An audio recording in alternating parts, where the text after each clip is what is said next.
The Sutra on the Buddha of Infinite Life, delivered by Shakyamuni Buddha, translated into Chinese during the Chao Wei dynasty by Tripitaka Master Sanghavarman of India, translated into English by Inagaki Hisao in collaboration with Harold Stewart, published by Bukkyo Dendo Kyokai and Numata Center for Buddhist Translation and Research. Verse for opening a sutra. The unsurpassed profound and wonderful Dharma is difficult to encounter in hundreds of millions of aeons. I now see and hear it, receive and uphold it, and I vow to fathom the Tathagata's true meaning. Thus have I heard. At one time, the Buddha was staying on Vulture Peak in Rajagraha with a large company of 12,000 monks. They were all great sages who had already attained supernatural powers. Their names included the following: Venerable Ajnata Kundanya, Venerable Asvajit, Venerable Vaspa, Venerable Mahanama, Venerable Bhadrajit, Venerable Vimala, Venerable Yashodeva, Venerable Subahu, Venerable Purnaka, Venerable Gavampati, Venerable Uruvela Kashyapa, Venerable Gaya Kashyapa, Venerable Nadi Kashyapa, Venerable Maha Kashyapa, Venerable Shariputra, Venerable Mahamogalayana, Venerable Kapina, Venerable Maha Kaustila, Venerable Maha Katyayana, Venerable Mahachunda, Venerable Purna Maitriyani Putra, Venerable Aniruddha, Venerable Rivata, Venerable Kimpila, Venerable Amogaraja, Venerable Parayanika, Venerable Vakula, Venerable Nanda, Venerable Swagata, Venerable Rahula, and Venerable Ananda. All of these were elders. Mahayana Bodhisattvas also accompanied the Buddha, including all those of this auspicious kalpa, such as Bodhisattva Samantabhadra, Bodhisattva Manjusri, and Bodhisattva Maitreya.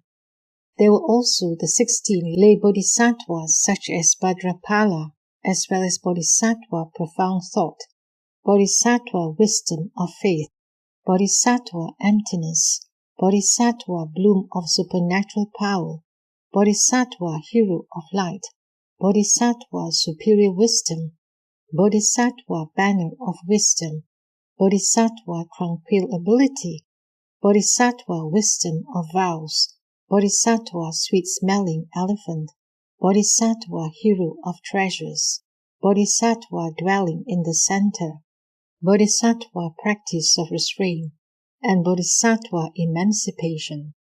Each of these bodhisattvas, following the virtues of Mahasattva Samantabhadra, is endowed with immeasurable practices and vows of the bodhisattva path, and firmly dwells in all meritorious deeds. He freely travels in all the 10 directions and employs skillful means of liberation. He enters the treasury of the Dharma of the Buddhas and reaches the other shore. Throughout the innumerable worlds, he attains enlightenment. First dwelling in the Tushita heaven, he proclaims the true Dharma. Having left the heavenly palace, he descends into his mother's womb. Soon after he is born from her right side, he takes 7 steps. As he does so, an effulgence illuminates everywhere in the 10 directions, and innumerable Buddha lands quake in 6 ways. Then he utters these words: I shall become the most honored one in the world. Chakra and Brahma reverently attend him, and heavenly beings adore and worship him. He shows his ability in calculation, writing, archery, and horsemanship. He is also conversant with the divine arts and well read in many volumes. In the field outside the palace, he trains himself in the martial arts, and at court he shows that he also enjoys the pleasures of the senses. When he first encounters old age, sickness, and death, he realizes the impermanence of the world. He renounces his kingdom, wealth, and throne, and goes into the mountains to practice the way. After sending back the white horse that he has been riding, together with the jeweled crown and ornaments that he has been wearing, he takes off his magnificent clothes and puts on a Dharma robe. He cuts his hair and shaves his beard, sits upright under a tree, and strives at ascetic practices for 6 years in accord with the traditional way. Since he has appeared in the world of the 5 defilements, he behaves as the multitude, and as his body appears dirty, he takes a bath in the golden river. As a god bends a branch down toward him, he is able to climb up the river bank.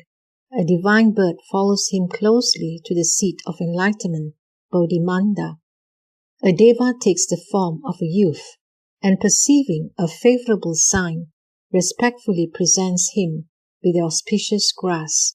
The Bodhisattva compassionately accepts it, spreads it under the Bodhi tree, and sits upon it with his legs crossed. He emits a great flood of light to inform Mara of this.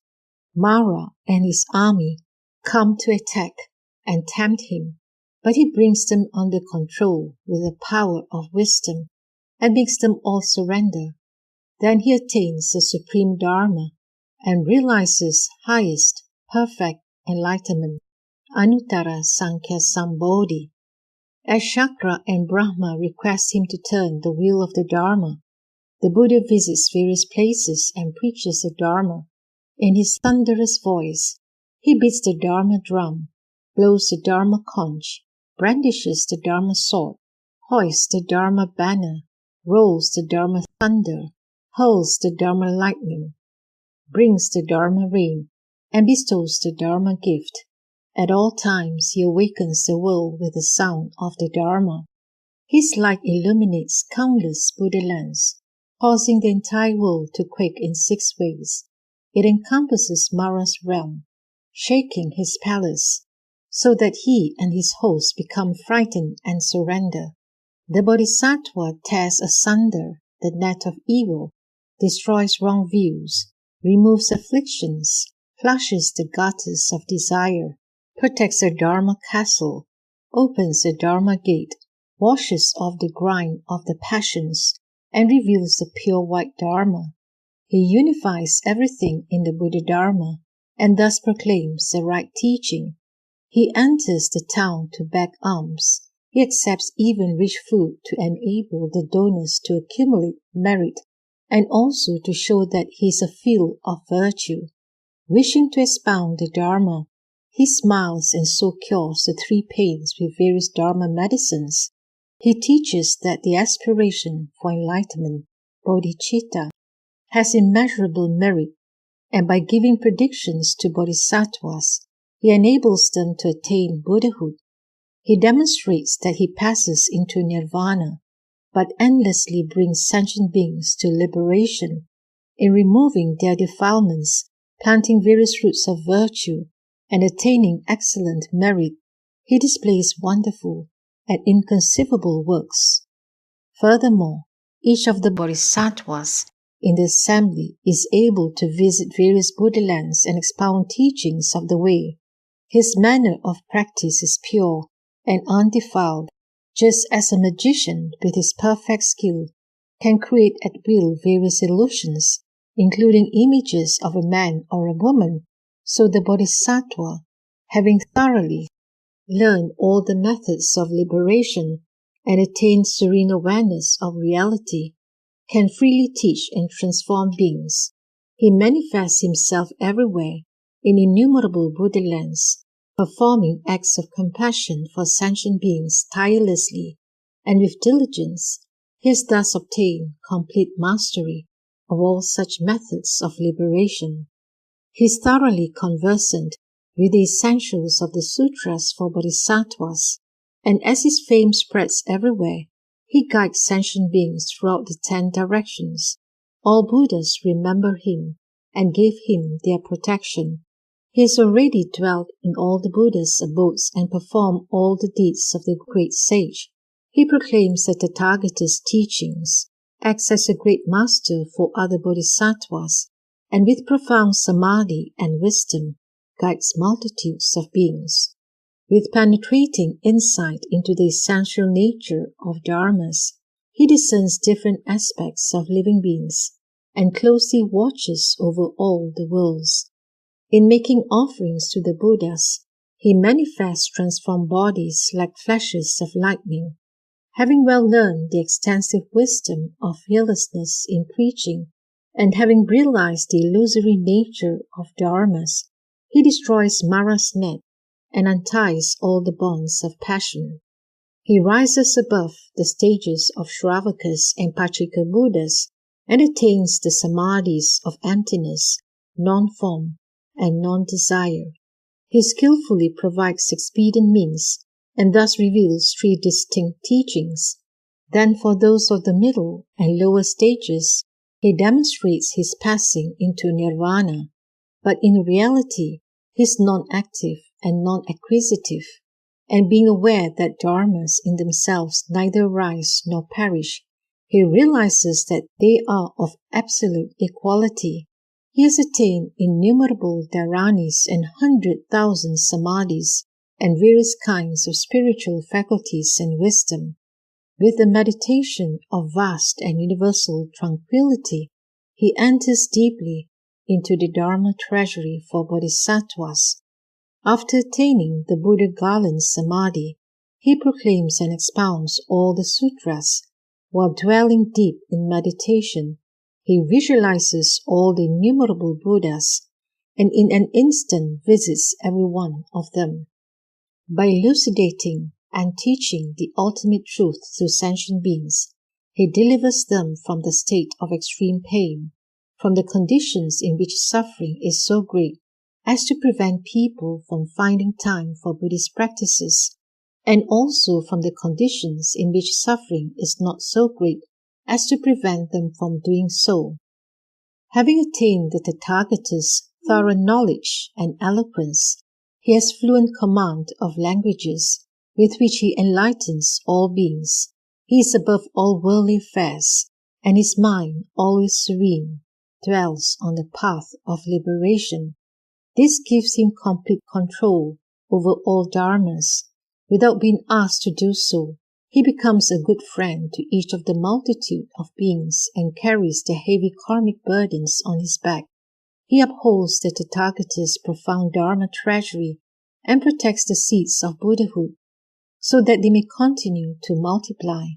Having awakened great compassion for sentient beings, he kindly expounds the teaching and endows them with the Dharma eye.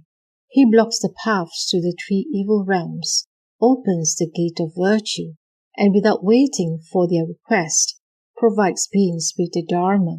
He does this for the multitude of beings just as a dutiful son loves and respects his parents.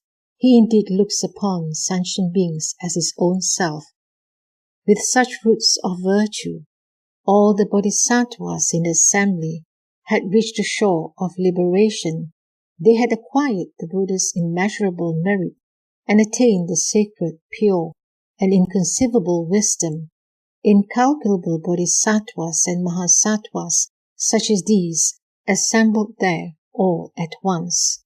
At that time, all the senses of the world-honored one radiated joy. His entire body appeared serene and glorious, and his august countenance looked most majestic.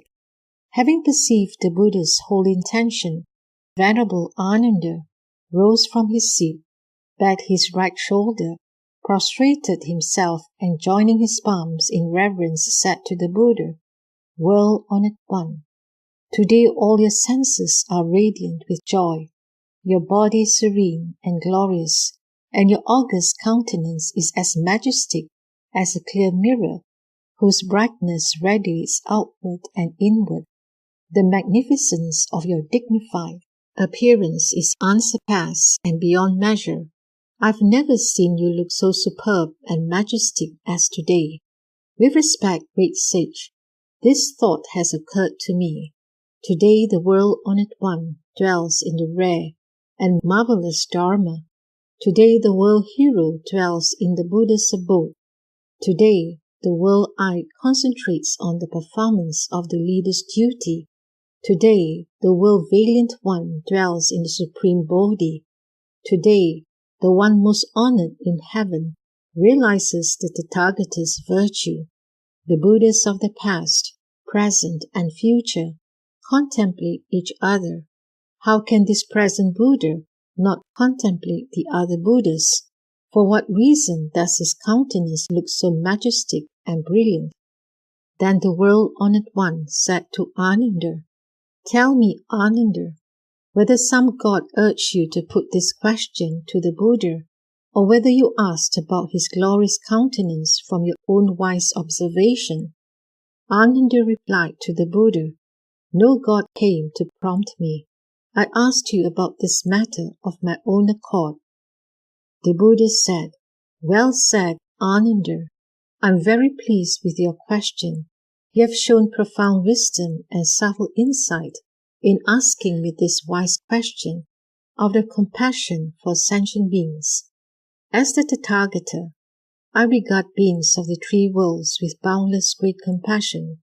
The reason for my appearance in the world is to reveal teachings of the way and save multitudes of beings by endowing them with true benefits.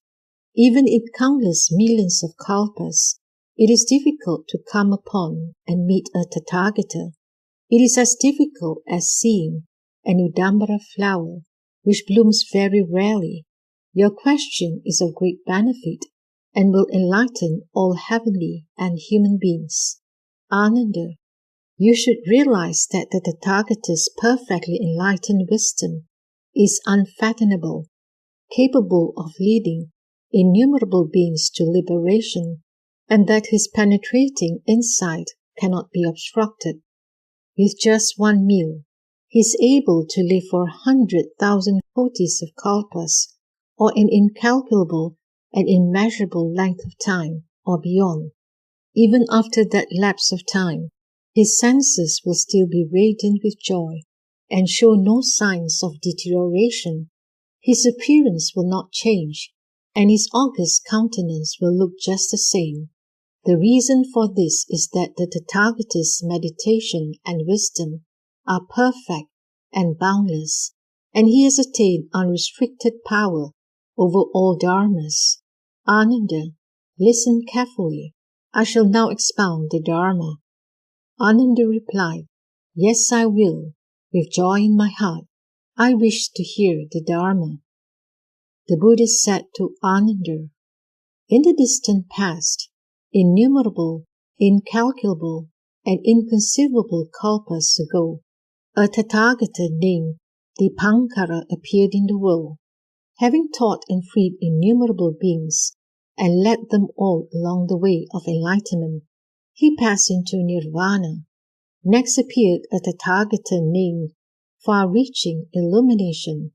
After him came Moonlight, and then Sandalwood Incense, King of beautiful mountains, Crown of Mount Sumeru, Brilliant Light Mount Sumeru, Color of the Moon, Bright Recollection, Free of defilement, Non-attachment, Dragon Deva, Nocturnal Light, Peaceful and Brilliant Peak, Immovable Ground, Exquisite Pearl Flower, Golden Pearl Luster, Gold Treasury, Flaming Light, Fury Origin, Earth-shaking, Image of the Moon, Sound of the Sun, Flower of Freedom, Glorious Light, Miraculous Power of the Ocean of Enlightenment, Water Light, Great Fragrance, Free of dust and defilement, Abandoning enmity, Flame of Jewels, Beautiful Peak, Heroic Stance, Merit-possessing Wisdom, Outshining the Sun and Moon, Bird Light of the Sun and Moon, Supreme Bird Light, Highest Peak, Flower of Enlightenment, Brightness of the Moon, Sunlight, King of the colors of flowers, Moonlight on the water, Dispelling the darkness of ignorance, Practice of removing hindrances, pure faith, storehouse of good majestic glory, wisdom of the Dharma, voice of the phoenix, roar of the lion, cry of the dragon, and dwelling in the world. All these Buddhas have already passed into nirvana.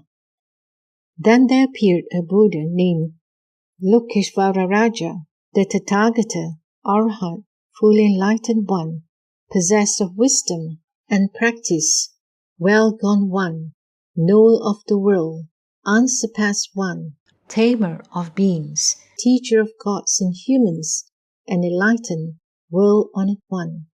At that time, there was a king who, having heard the Buddha's exposition of the Dharma, rejoiced in his heart and awakened aspiration for highest, perfect enlightenment. He renounced his kingdom and throne and became a monk named Dharmakara. Having superior intelligence, courage, and wisdom, he distinguished himself in the world. He went to see the Tathagata Lokeshvara Raja, knelt down at his feet, walked around him 3 times, keeping him always on his right, prostrated himself on the ground, and putting his palms together in worship, praised the Buddha with these verses. The shining face of the Buddha is glorious. Boundless is his magnificence. Radiant splendor such as his is beyond all comparison. The sun, the moon, and the money gem, though shining with dazzling brightness, are completely dim and obscure, as if they were a pile of ink sticks.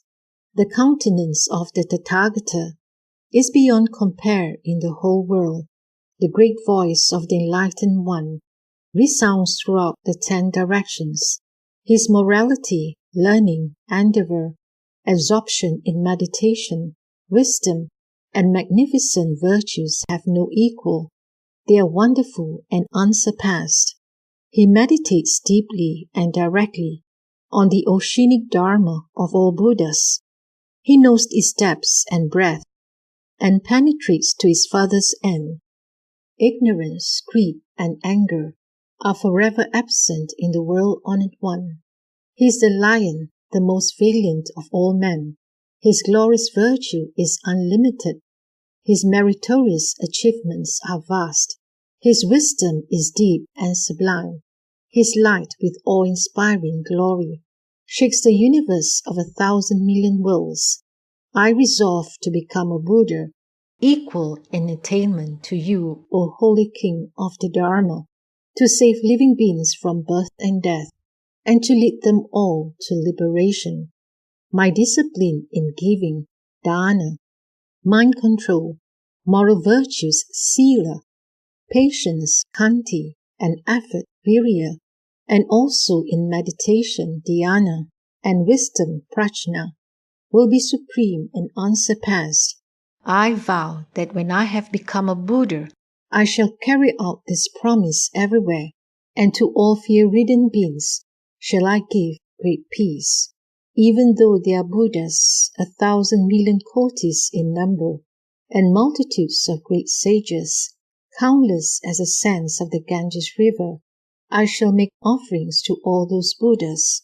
I shall seek the supreme way, resolutely and tirelessly, even though the Buddha lands are as incalculable as the sands of the Ganges River, and other regions and worlds are also without number. My light shall reach everywhere, pervading all those lands. Such being the result of my efforts, my glorious power will be immeasurable. When I have become a Buddha, my land shall be most exquisite, and its people wonderful and unexcelled. The seat of enlightenment will be supreme. My land, being like nirvana itself, will be beyond comparison. I take pity on living beings and resolve to save them all. Those who come from the 10 directions will find joy and serenity of heart. When they reach my land, they shall dwell in peace and happiness. I beg you, the Buddha, to become my witness and to vouch for the truth of my aspiration.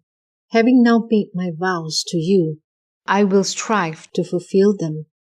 the world-honored ones in the 10 directions, have unhindered wisdom, I call upon those revered ones to bear witness to my intention, even though I must remain in a state of extreme pain. I will diligently practice, enduring all hardships with tireless vigor. The Buddha said to Unhindered. Having spoken these verses, Bhikshu Dharmakara said to the Buddha, Lokeshvara Raja, Respectfully, world-honored one, I announce that I have awakened aspiration for highest, perfect enlightenment. I beseech you to explain the Dharma to me fully, so that I can perform practices for the establishment of a pure Buddha land, adorned with innumerable excellent qualities. So please teach me how to attain enlightenment quickly, and to remove the roots of the afflictions of birth and death of all. The Buddha said to Unhindered. At that time, the Buddha, Lokeshvara Raja, replied to Bhikshu Dharmakara, You yourself should know by what practice you can establish a glorious Buddha land. The Bhikshu said to the Buddha, That is far too vast and deep for my comprehension. I sincerely beseech you, world-honored one, to explain in detail the practices by which Buddha Tathagatas established their pure lands. After I hear that, I wish to practice as instructed and so fulfill my aspirations. At that time, the Buddha, Lokeshvara Raja, recognized Bhikshu Dharmakara's noble and high aspirations and taught him as follows. If, for example, one keeps on bailing water out of a great ocean with a pint measure, one will be able to reach the bottom after many kalpas and then obtain rare treasures. Likewise, if one sincerely, diligently, and unceasingly seeks the way, one will be able to reach one's destination. What vow is there that cannot be fulfilled? Then the Buddha, Lokeshvara Raja, explained in detail the greater and lesser aspects of the 210 kotis of Buddha lands, together with the good and evil natures of heavenly and human beings living there. He revealed them all to the Bhikshu, just as he had requested. Then the Bhikshu, having heard the Buddha's exposition of the glorious Pure Lands, and also having seen all of them, resolved upon his supreme, unsurpassed vows. His mind being serene and his aspirations free of attachment, he was unexcelled throughout the world. For 5 full kalpas, he contemplated the vows and then chose the pure practices for the establishment of his Buddha land. Unhindered asked the Buddha, how long was the lifespan of beings in the land of Buddha Lokeshvara Raja? The Buddha replied, the length of life of that Buddha was 42 kalpas. He continued, after that, Dharmakara Bodhisattva adopted the pure practices that had led to the establishment of the excellent lands of 210 kotis of Buddhas. When he had finished his task, he went to the Buddha, knelt down at his feet, walked around him 3 times, joined his palms in worship, and sat down. He then said to the Buddha, I have adopted the pure practices for the establishment of a glorious Buddha land. The Buddha said to him, you should proclaim this. Know that now is the right time. Encourage and delight the entire assembly. Hearing this, other Bodhisattvas will practice this Dharma and so fulfill the innumerable great vows. The Bhikshu replied, I beg you to grant me your attention. Now I will fully proclaim my vows. 1. If, when I attain Buddhahood, there should be in my land a hell, a realm of hungry ghosts, or a realm of animals, may I not attain perfect enlightenment. 2. If, when I attain Buddhahood, humans and devas in my land should after death fall again into the 3 evil realms, may I not attain perfect enlightenment. 3. If, when I attain Buddhahood, humans and devas in my land should not all be the color of pure gold, may I not attain perfect enlightenment. 4. If, when I attain Buddhahood, humans and devas in my land should not all be of one appearance, and should there be any difference in their beauty, may I not attain perfect enlightenment. 5. If, when I attain Buddhahood, humans and devas in my land should not remember all their former lives, not knowing at least the events that occurred during the previous 100,000 kotis of nayutas of kalpas, may I not attain perfect enlightenment. 6. If, when I attain Buddhahood, humans and devas in my land should not possess the divine eye of seeing at least 100,000 kotis of nayutas of Buddha lands, may I not attain perfect enlightenment. 7.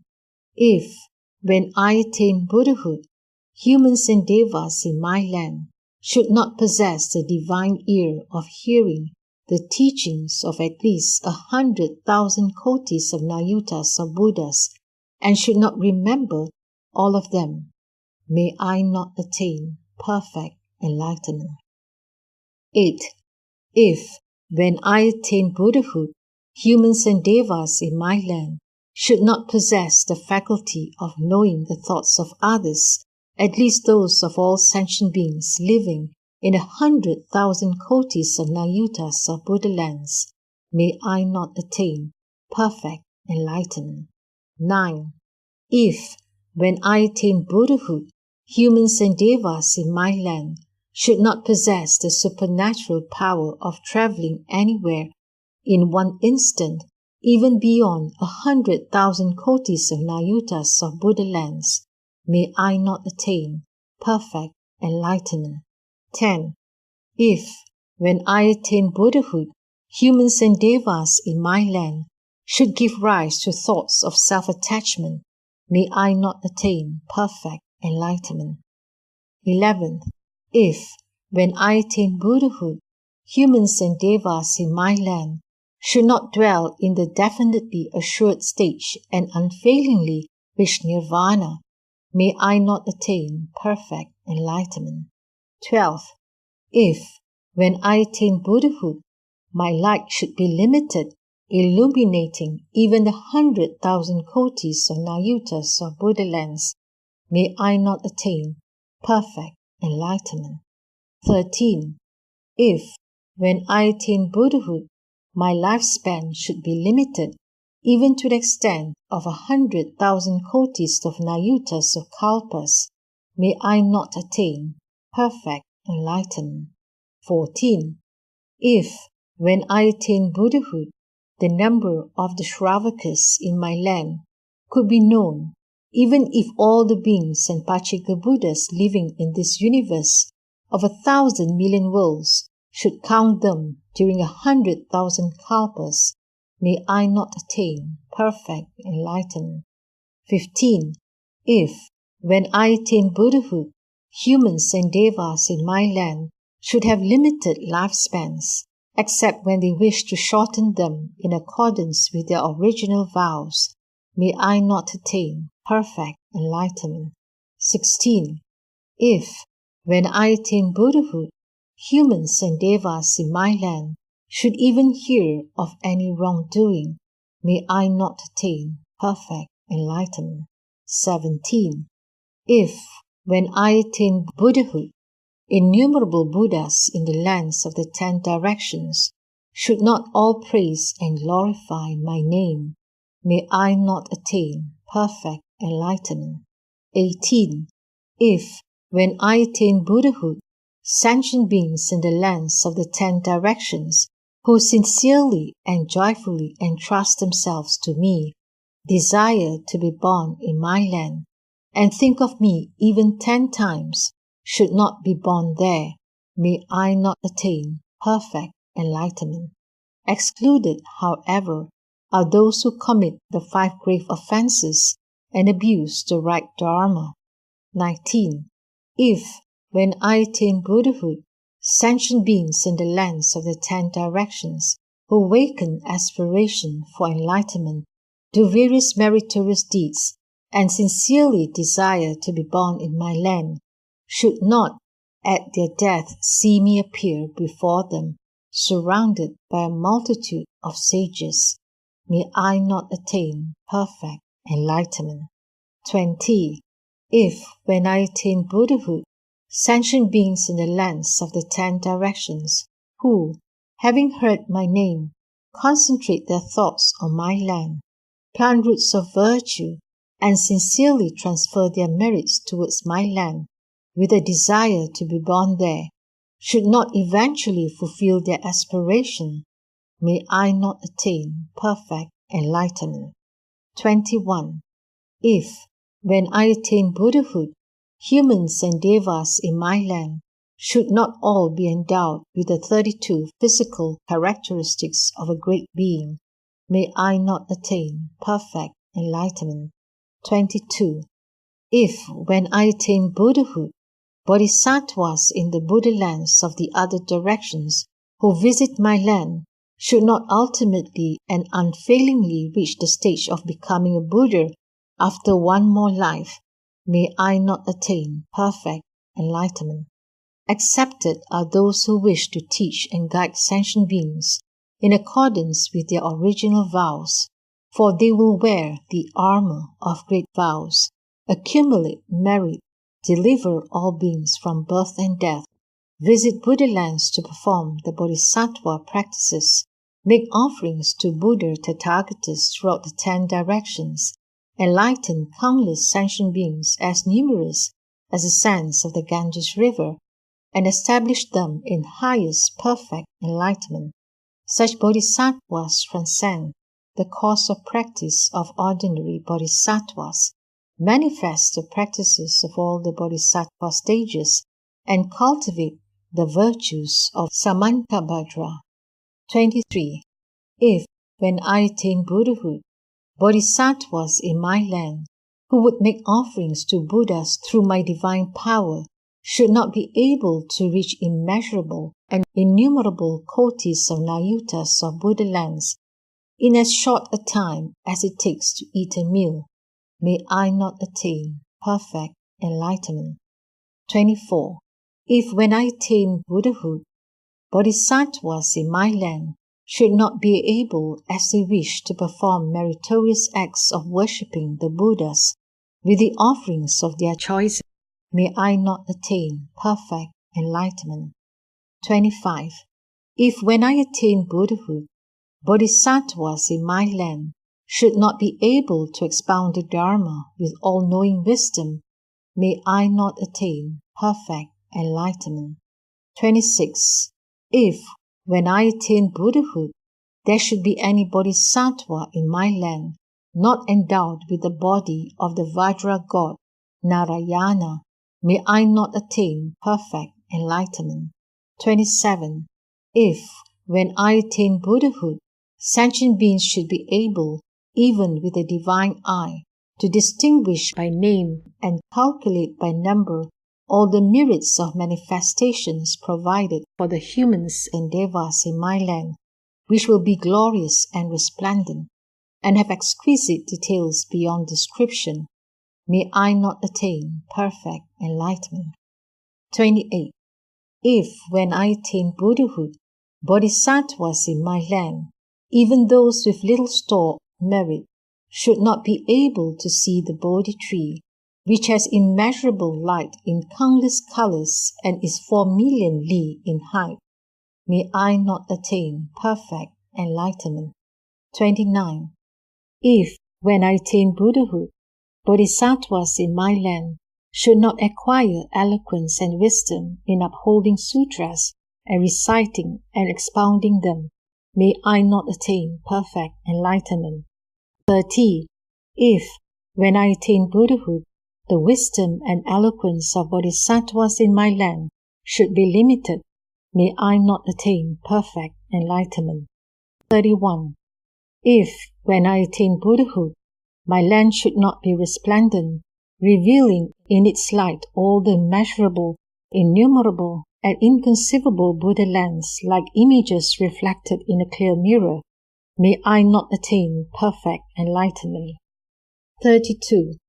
If, when I attain Buddhahood, all the myriads of manifestations in my land, from the ground to the sky, such as palaces, pavilions, ponds, streams, and trees, should not be composed both of countless treasures that surpass in supreme excellence anything in the worlds of humans and devas, and of 100,000 kinds of aromatic wood, whose fragrance pervades all the worlds of the 10 directions, causing all bodhisattvas who sense it to perform Buddhist practices, then may I not attain perfect enlightenment. 33. If, when I attain Buddhahood, sentient beings in the immeasurable and inconceivable Buddha lands of the 10 directions, who have been touched by my light, should not feel peace and happiness in their bodies and minds, surpassing those of humans and devas, may I not attain perfect enlightenment. 34. If, when I attain Buddhahood, sentient beings in the immeasurable and inconceivable Buddha lands of the 10 directions, who have heard my name, should not gain the Bodhisattva's insight into the non-arising of all dharmas, and should not acquire various profound dharanis, may I not attain perfect enlightenment. 35. If, when I attain Buddhahood, women in the immeasurable and inconceivable Buddha lands of the 10 directions, who, having heard my name, rejoice in faith, awaken aspiration for enlightenment, and wish to renounce womanhood, should after death be reborn again as women, may I not attain perfect enlightenment. 36. If, when I attain Buddhahood, bodhisattvas in the immeasurable and inconceivable Buddha lands of the 10 directions, who have heard my name, should not, after the end of their lives, always perform sacred practices until they reach Buddhahood, may I not attain perfect enlightenment. 37. If, when I attain Buddhahood, humans and devas in the immeasurable and inconceivable Buddha lands of the 10 directions, who, having heard my name, prostrate themselves on the ground to revere and worship me, rejoice in faith, and perform the bodhisattva practices, should not be respected by all devas and people of the world, may I not attain perfect enlightenment. 38. If, when I attain Buddhahood, humans and devas in my land should not obtain clothing as soon as such a desire arises in their minds, and if fine robes as prescribed and praised by the Buddhists should not be spontaneously provided for them to wear, and if these clothes should need sewing, bleaching, dyeing, or washing, may I not attain perfect enlightenment. 39. If, when I attain Buddhahood, humans and devas in my land should not enjoy happiness and pleasure comparable to those of a monk who has exhausted all the passions, may I not attain perfect enlightenment. 40.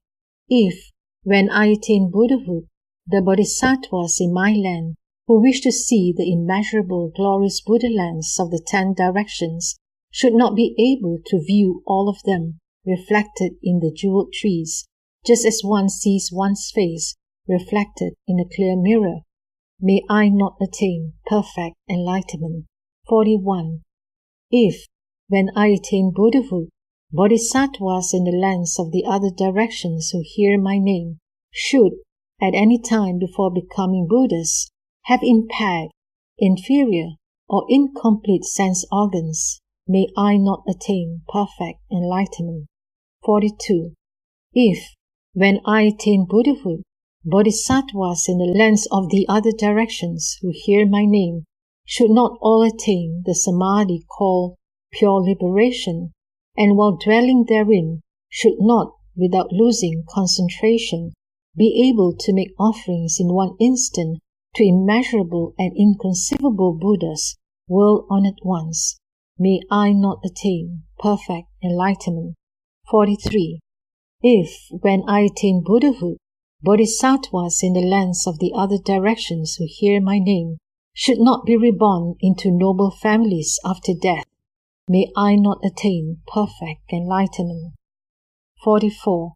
If, when I attain Buddhahood, Bodhisattvas in the lands of the other directions who hear my name should not rejoice so greatly as to dance and perform the Bodhisattva practices, and should not acquire stores of merit, may I not attain perfect enlightenment.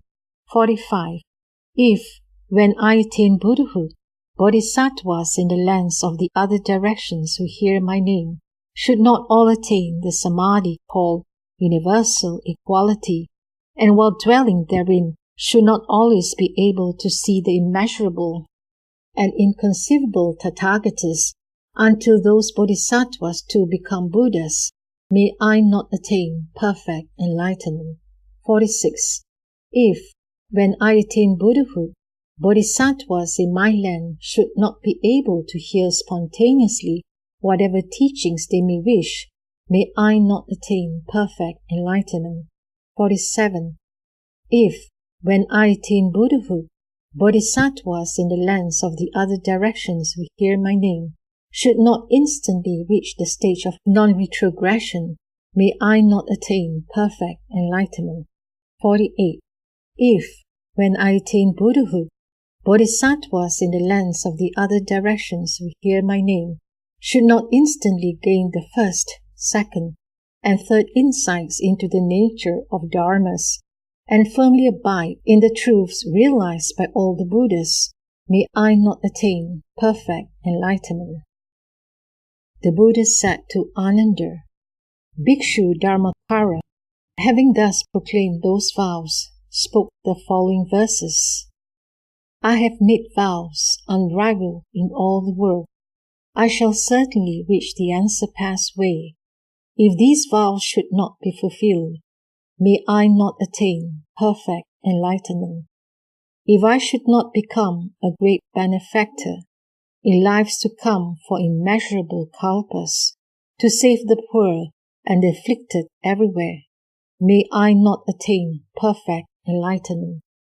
When I attain Buddhahood, my name will be heard throughout the 10 directions. Should there be any place where it is not heard, may I not attain perfect enlightenment. Free of greed and with profound mindfulness and pure wisdom, I will perform the sacred practices. I will seek to attain the unsurpassed way and become the teacher of devas and humans. With my divine power, I will display great light, illuminating the worlds without limit, and dispel the darkness of the 3 defilements. Thus I will deliver all beings from misery. Having obtained the eye of wisdom, I will remove the darkness of ignorance. I will block all evil paths and open the gate to the good realms. When merits and virtues are perfected, my majestic light will irradiate in the 10 directions, outshining the sun and moon, and surpassing the brilliance of the heavens. I will open the Dharma storehouse for the multitudes, and endow them all with treasures of merit. Being always among the multitudes, I will proclaim the Dharma with the lion's roar. I'll make offerings to all the Buddhas, thereby acquiring goods of virtue. When my vows are fulfilled and wisdom perfected, I shall be the sovereign of the 3 worlds. Like your unhindered wisdom, O Buddha, mine shall reach everywhere, illuminating all. May my supreme wisdom be like yours, most honored one. If these vows are to be fulfilled, like this universe of 1,000 million worlds quake in response, and let all the devas in the heaven rain down rare and marvelous flowers. The Buddha said to Unhindered, as soon as Bhikshu Dharmakara spoke those verses, the entire earth quaked in 6 ways, and a rain of wonderful flowers fell from heaven, scattering everywhere.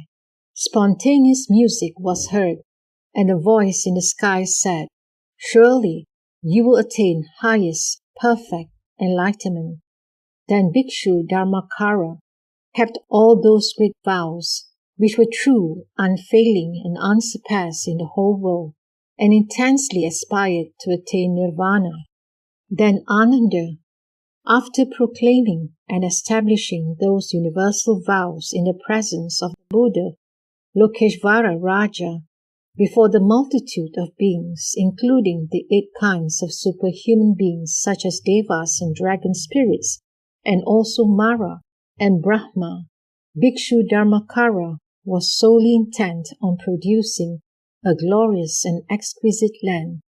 The Buddha land that he sought to establish was vast in extent, unsurpassed, and supremely wonderful, always present and subject neither to decay nor change. During inconceivable and innumerable kalpas, he cultivated the immeasurable meritorious practices of the Bodhisattva path. He did not harbor any thought of greed, hatred, or cruelty, nor did he allow any ideas of greed, hatred, or cruelty to arise. He was unattached to any form, sound, smell, taste, touch, or idea. Possessed of the power to persevere, he did not avoid undergoing various afflictions. Having little desire for his own sake, he knew contentment.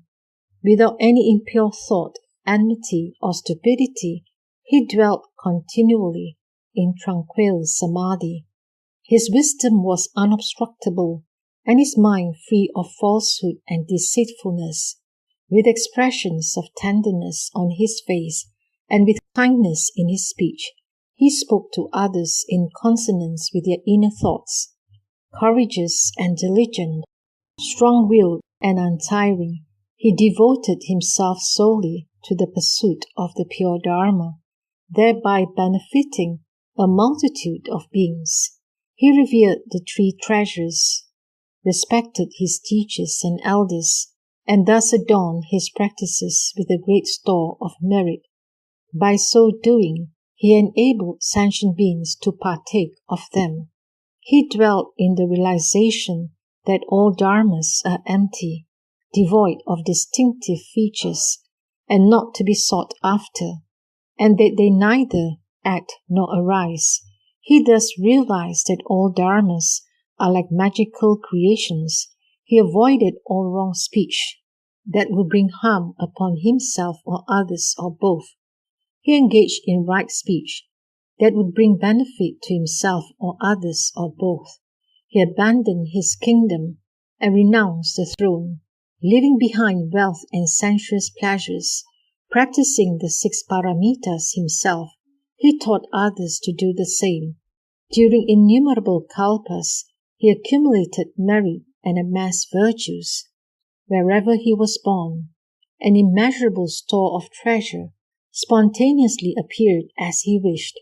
He taught countless sentient beings and guided them on the path of highest true enlightenment.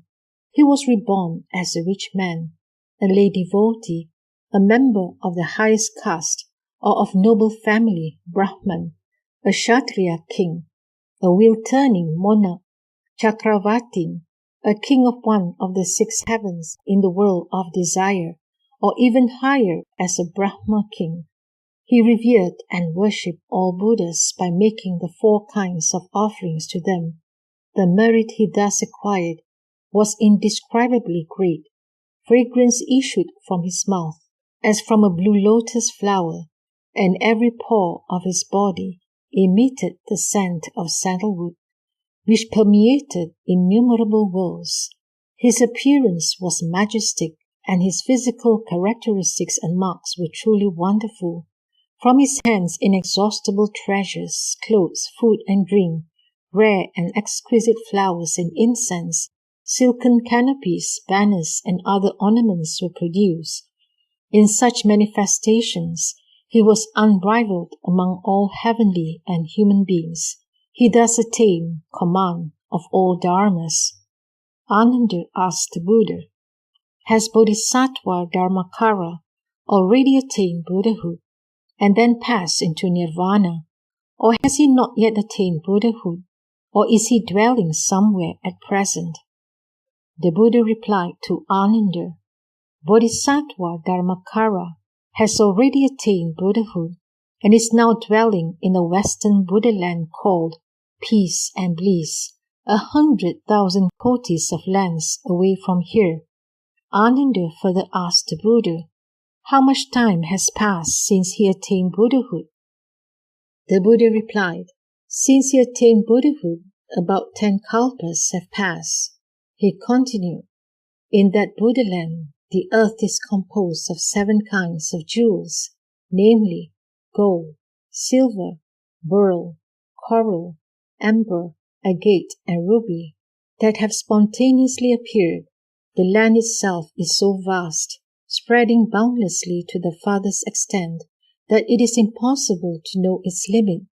All the rays of light from those jewels intermingle and create manifold reflections, producing a dazzling illumination.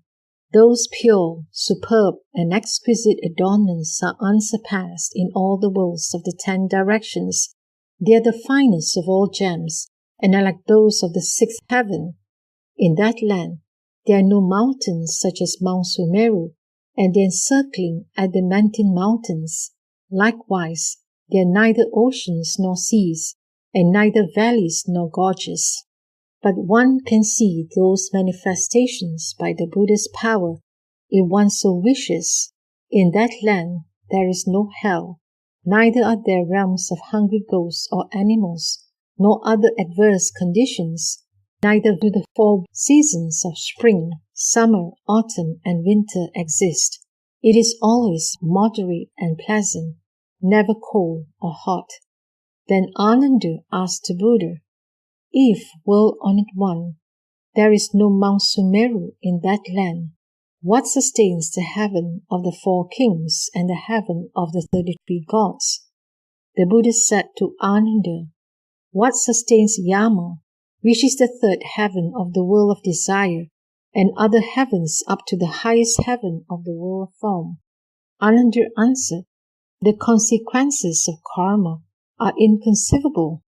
The Buddha said to Ananda, inconceivable indeed are the consequences of karma, and so are the worlds of the Buddhas. By the power of meritorious deeds, sentient beings in that land dwell on the ground of karmic reward. That is why those heavens exist without Mount Sumeru. Ananda continued, I do not doubt this myself, but have asked about it simply because I wish to remove such doubts for the benefit of sentient beings in the future. The Buddha said to Ananda, the majestic light of the Buddha Amitayus is the most exalted. No other Buddhist light can match his. The light of some Buddhas illuminates 100 Buddha lands, and that of others 1,000 Buddha lands. Briefly, that of Amitayus illuminates the eastern Buddha lands as numerous as the sands of the Ganges River. In the same way, it illuminates the Buddha lands in the south, west, and north, in each of the 4 intermediate directions and above and below. Further, the light of some Buddhas extends 7 feet, that of others 1 yojana, or 2, 3, 4, or 5 yojanas, and the distance covered increases in this way until the light of some Buddhas illuminates 1 Buddha land. For this reason, Amitayus is called by the following names: the Buddha of Infinite Light, the Buddha of Boundless Light, the Buddha of Unhindered Light, the Buddha of Incomparable Light, the Buddha of the Light of the King of Flame, the Buddha of Pure Light, the Buddha of the Light of Joy, the Buddha of the Light of Wisdom, the Buddha of Unceasing Light, the Buddha of Inconceivable Light, the Buddha of Ineffable Light, and the Buddha of the Light of Shining the Sun and Moon. If sentient beings encounter his light, their 3 defilements are removed. They feel tenderness, joy, and pleasure, and good thoughts arise. If sentient beings in the 3 realms of suffering see his light, they will all be relieved and freed from affliction. At the end of their lives, they all reach liberation. The light of Amitayus shines brilliantly. illuminating all the Buddha lands of the 10 directions. There is no place where it is not perceived. I'm not the only one who now praises his light. All the Buddhas, Shravakas, Hachiko Buddhists, and Bodhisattvas praise and glorify it in the same way. If sentient beings, having heard of the majestic virtue of his light, glorify it continually, day and night, with sincerity of heart, they'll be able to attain birth in his land as they wish. Then the multitudes of Bodhisattvas and Shravakas will praise their excellent virtue. Later, when they attain Buddhahood, all the Buddhas and Bodhisattvas in the 10 directions will praise their light, just as I now praise the light of Amitayus. The Buddha continued, "The majestic glory of the light of Amitayus could not be exhaustively described, even if I praise it continually, day and night, for a period of 1 kalpa." The Buddha said to Ananda, "The lifespan of Amitayus is so long that it is impossible for anyone to calculate it. To give an illustration, let us suppose that all the innumerable sentient beings in the worlds of the 10 directions were reborn in human form, and that every one became a Shravaka or a Hachiko Buddha.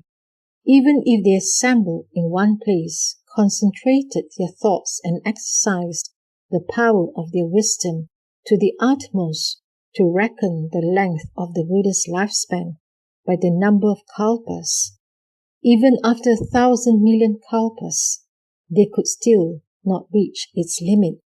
So it is with the lifespan of Shravakas, Bodhisattvas, heavenly beings and human beings in his land. Similarly, it is not to be encompassed by any means of reckoning or by any metaphorical expression. Again, the number of Shravakas and Bodhisattvas living there is incalculable. They are fully endowed with transcendent wisdom and free in their exercise of majestic power. They could hold the entire world in their hands. The Buddha said to Ananda, "The number of Shravakas at the first teaching assembly of that Buddha was incalculable. So was the number of Bodhisattvas. Even if an immeasurable and countless number of humans, multiplied by millions of kotis, should all become like Mahamoggallana, and together reckon their number during innumerable nayutas of kalpas, or even until they attain nirvana, they still could not know that number. Let us suppose that there is a great ocean, infinitely deep and wide, and that one takes a drop of water out of it with a 100th part of a split hair. How would you compare that drop of water with the rest of the ocean?"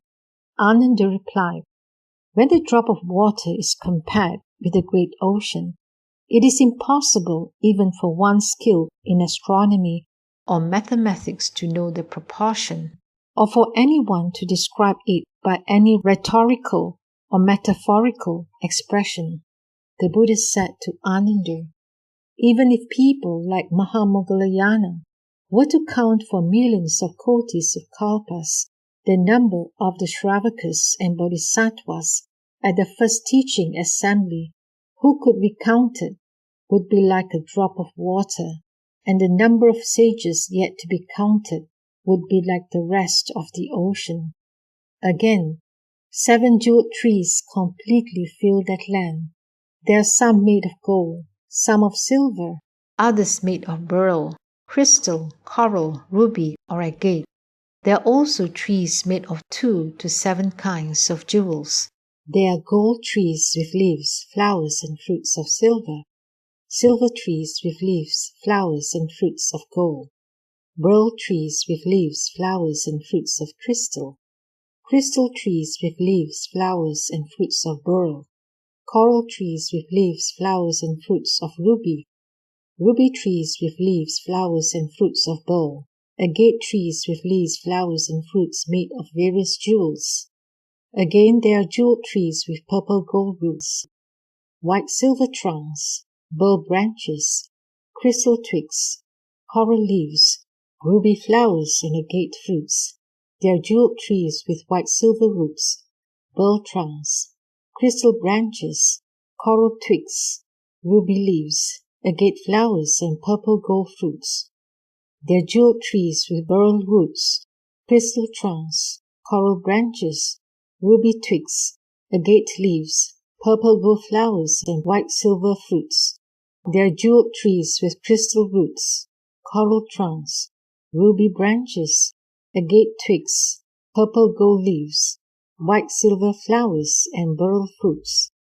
They are jeweled trees with coral roots, ruby trunks, agate branches, purple gold twigs, white silver leaves, beryl flowers and crystal fruits. They are jeweled trees with ruby roots, agate trunks, purple gold branches, white silver twigs, beryl leaves, crystal flowers and coral fruits. They are jeweled trees with agate roots, purple gold trunks, white silver branches, beryl twigs, crystal leaves, coral flowers and ruby fruits. These jeweled trees are in parallel rows. Their trunks are evenly spaced. Their branches are in level layers. Their leaves are symmetrical. Their flowers harmonize, and their fruits are well arranged. The brilliant colors of these trees are so luxuriant that it is impossible to see them all. When a fresh breeze wafts through them, exquisite sounds of the pentatonic scales such as kong and shang spontaneously arise and make symphonic music. Again, the Bodhi tree of Buddha Amitayus is 4 million li in height and 5,000 yojanas in circumference. At its base, its branches spread 200,000 li in each of the 4 directions. It is a natural cluster of all kinds of precious stones and is adorned with the kings of jewels, namely moon-bright money gems and oceans supporting real gems. Everywhere between its twigs hang jewel ornaments with 1,000 million different colors intermingling in various ways, and their innumerable beams shine with the utmost brilliance. The Bodhi tree itself is covered with nets of rare excellent gems, and on it appear all kinds of ornaments in accordance with one's wishes. When a gentle breeze wafts through its branches and leaves, innumerable exquisite Dharma sounds arise, which spread far and wide, pervading all the other Buddha lands in the 10 directions. Those who hear the sounds attain penetrating insight into dharmas and dwell in the stage of non-retrogression. Until they attain Buddhahood, their senses of hearing will remain clear and sharp, and they will not suffer from any pain or sickness. Whether they hear the sounds of the Bodhi tree, see its colors, smell its perfume, taste its flavors, perceive its light, or conceive of the Dharma in their minds, they all attain profoundly penetrating insight into dharmas and dwell in the stage of non-retrogression. Until they attain Buddhahood, their 6 sense organs will remain sharp and clear, and they will not suffer from any pain or sickness. Unhindered. When humans and devas of that land see the Bodhi tree, they will attain 3 insights. First, insight into reality through hearing the sacred sounds. Second, insight into reality by being in accord with it. And third, insight into the non-arising of all dharmas. These benefits are all bestowed by the majestic power of Amitayus, the power of his original vow, his perfectly fulfilled vow, his clear and manifest vow, his firm vow, and his accomplished vow. The Buddha said to Ananda, "A king of this world possesses 100,000 kinds of music, from the realm ruled by the wheel-turning monarch up to the 6th heaven of the world of desire. The sounds of the music produced in each higher realm are 10 million kotis of times superior to those of a lower one. The thousands of varieties of musical sound produced in the 6th heaven are 1,000 kotis of times inferior to the one sound produced by the 7 jeweled trees in the land of Amitayus. Again in that land, there are thousands of varieties of spontaneous music, which are all, without exception, sounds of the Dharma. They are clear and serene, full of depth and resonance, delicate and harmonious. They are the most excellent sounds in all the worlds of the 10 directions. Again the halls, monasteries, palaces and pavilions are spontaneous apparitions, all adorned with the 7 kinds of jewels, and hung with curtains of various other jewels, such as pearls and moon-bright money gems. Inside and out, to right and left, are bathing ponds. Some of them are 10 yojanas in length, breadth, and depth. Some are 20 yojanas, others 30, and so on, until we come to those measuring 100,000 yojanas in length, breadth, and depth. They are full to the brim with the water that possesses the 8 excellent qualities, clear, fragrant, and tasting like nectar.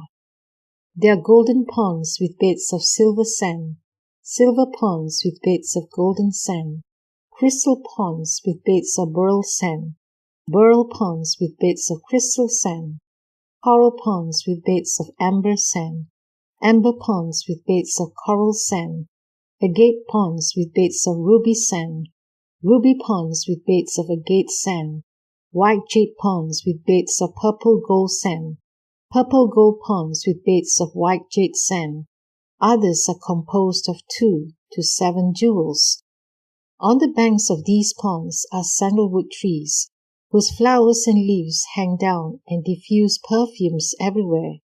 Heavenly lotuses, blue, pink, yellow and white, bloom profusely in various tints and tones, completely covering the surface of the water. If Bodhisattvas and Shravakas in that land enter the jeweled ponds and wish the water to rise to their ankles, it rises to their ankles.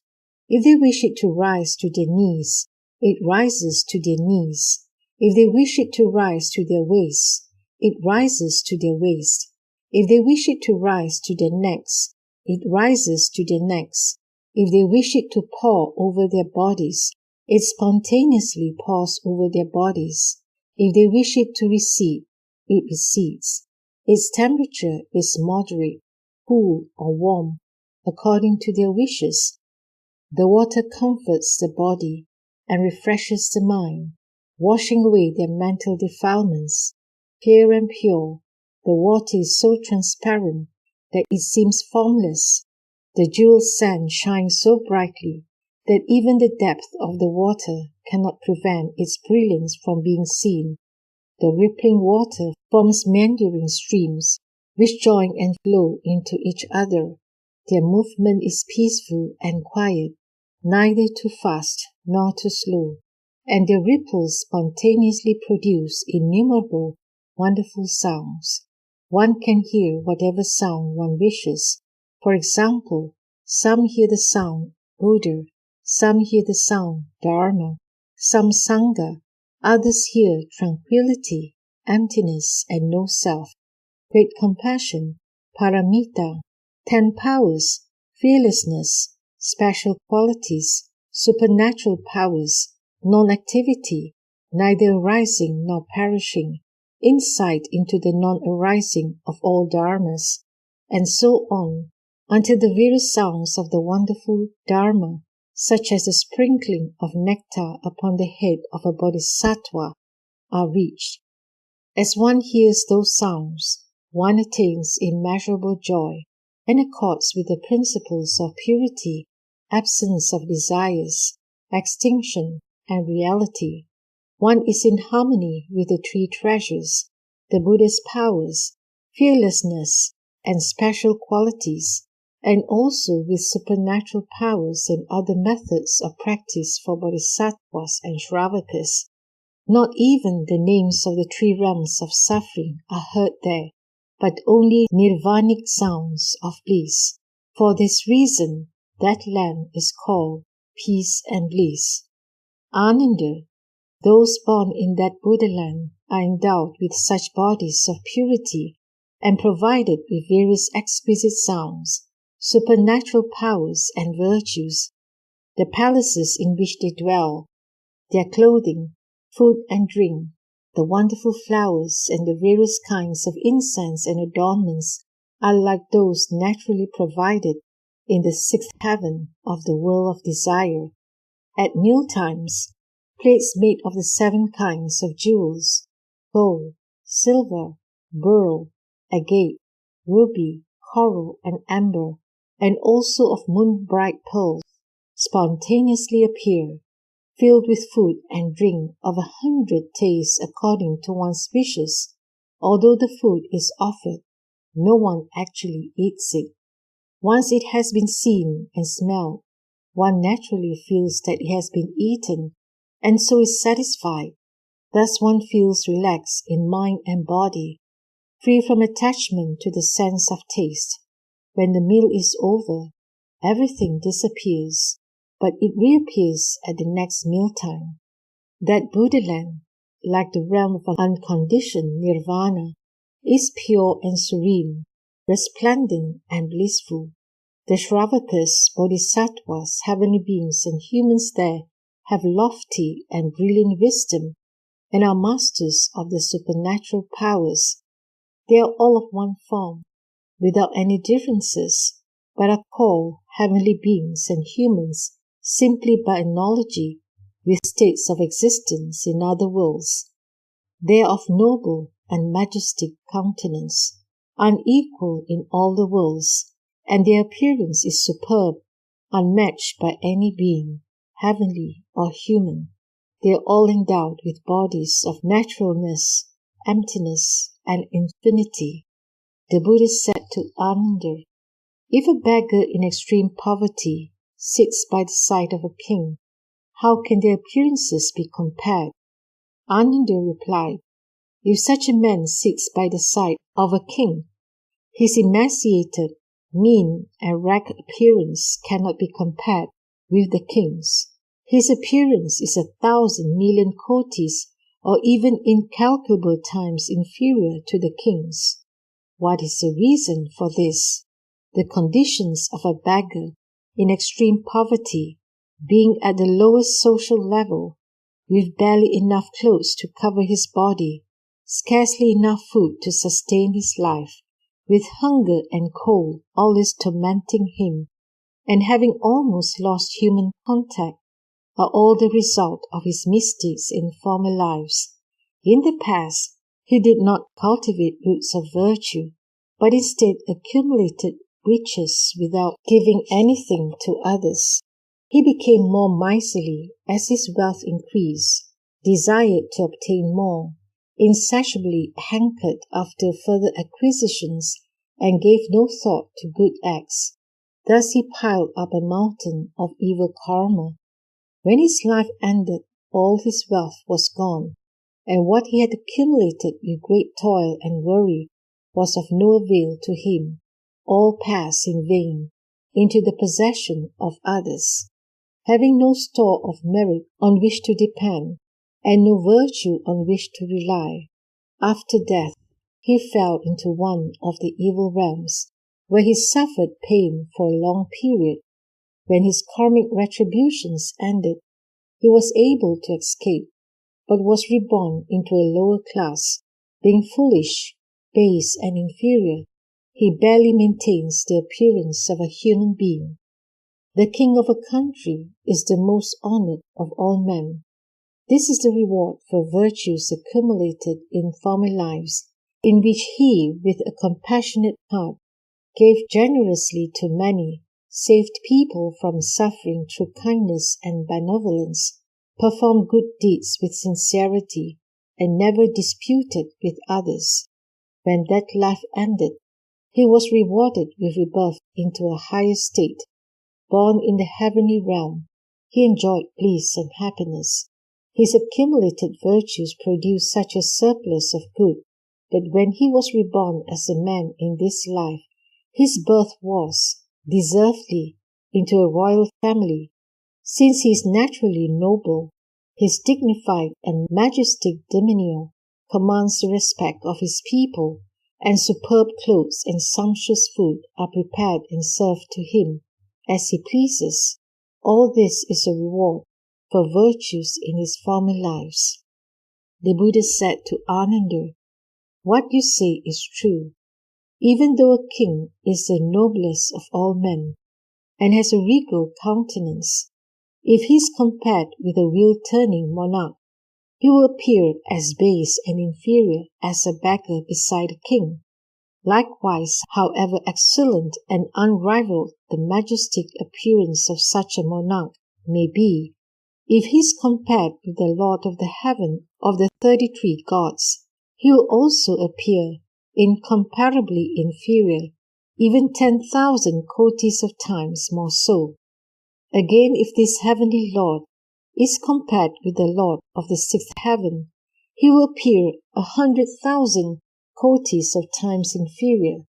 If the Lord of the 6th heaven is compared with a Bodhisattva or a Shravaka dwelling in the land of Amitayus, his countenance and appearance will be far from equal to that of the Bodhisattva or Shravaka, being 1,000,000,000 kotis of times or even incalculable times inferior.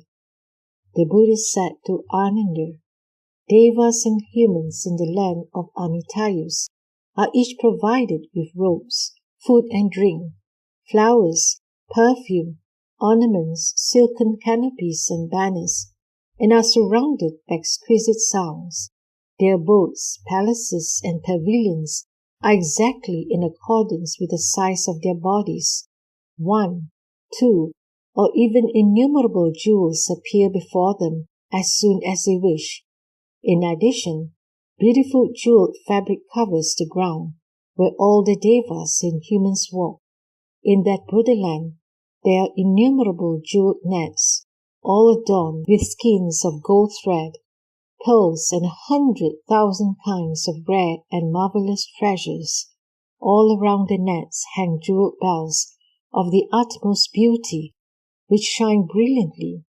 When the natural breeze of virtue arises and gently blows, it is moderate in temperature, neither cold nor hot, and refreshing and soft to the senses.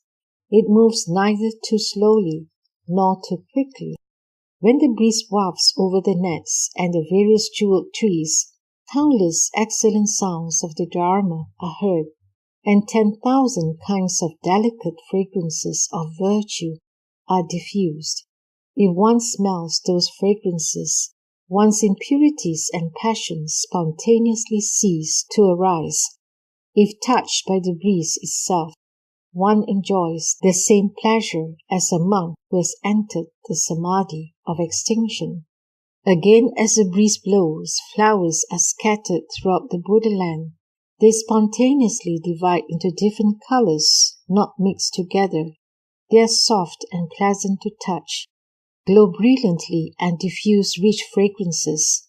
When one's foot is placed on them, they sink down 4 inches, but when the foot is lifted, they rise to their former level. When the flowers have served their purpose, the earth opens up and they vanish, leaving the ground clean and without trace of them. At the right moment, 6 times a day, the breeze wafts, scattering the flowers in this way. Moreover, lotus flowers of various jewels fill the land. Each has 100,000 kotis of petals, with lights of numerous colors. Green lotuses glow with a green light, white ones with a white light, and likewise dark blue, yellow, red, and purple lotuses glow with lights of their respective colors. The brilliance of these lights is so magnificent that it outshines the sun and moon. Each flower emits 3,600,000 kotis of rays of light, each sending forth 3,600,000 kotis of Buddhas. The bodies of these Buddhas are purple gold, and their physical characteristics and marks are superb beyond compare. Each Buddha emits 100,000 rays of light and expounds the wonderful Dharma to beings in the 10 directions, thus setting innumerable beings on the right path of the Buddha. End of Part 1 of the Sutra on the Buddha of Infinite Life, delivered by Shakyamuni Buddha.